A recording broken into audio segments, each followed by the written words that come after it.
రుక్మిణి అయితే శ్యామ్ వాళ్ళ ఇంటికి వస్తుంది. అక్కడ ఉన్న వాళ్ళ అమ్మ నాన్నల్ని చూసి, ఏంటి మీరు ఎక్కడికి వచ్చారు? నేను రేపటి నుంచి కదా ఇది మన ఇల్లు అని చెప్పాను.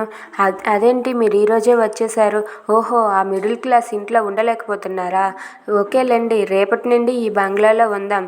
ఈ బంగ్లా ఇక మీద నుంచి మనదే అని చెప్పి రుక్మిణి వాళ్ళ అమ్మ నాన్నలతో అంటూ ఉంటుంది. అది విన్న వాళ్ళ నాన్న ఎలా అంటూ ఉంటాడు, నీకు బుద్ధి చెప్పడానికి వచ్చాం.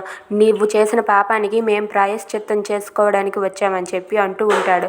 ఆ మాటలకు రుక్మిణి అయితే, ఏం మాట్లాడుతున్నావు నాన్న అని చెప్పి అంటే, అవునే అని చెప్పి వాళ్ళ అమ్మ కూడా తనని తిడుతూ ఉంటుంది. ఇంతలో రుక్మిణి చేసిన పనికి రుక్మిణి వాళ్ళ నాన్న అయితే అక్కడ ఉన్న బకెట్తో నీళ్ళు తెచ్చి అలా తన మీద పోసేసుకొని, ఇవాళతో నా పెద్ద కూతురు చచ్చిపోయిందని అనుకుంటాను అని చెప్పి అంటూ ఉంటాడు. అది విని రుక్మిణి అయితే ఒక్కసారిగా షాక్ అవుతుంది. ఏంటి అలా చేశారు అని చెప్పి రాధ వాళ్ళంతా కూడా అడుగుతూ ఉంటారు. అవును, ఇవాళతో అదెవరో నేనెవరో, నాకున్నది ఒక్కగానే ఒక్క కూతురు రాధ మాత్రమే అని చెప్పి అంటూ ఉంటాడు. అది విని రుక్మిణి అయితే అలా చూస్తూ ఉంటుంది. ఇవాళ నుండి దీనికి మాకు ఎలాంటి సంబంధం లేదు అమ్మ, మీరు మా ఇంటికి వచ్చేయండి అని చెప్పి రాధ వాళ్ళని అంటూ ఉంటాడు. If you like this video, please like, share and subscribe. Thanks for watching.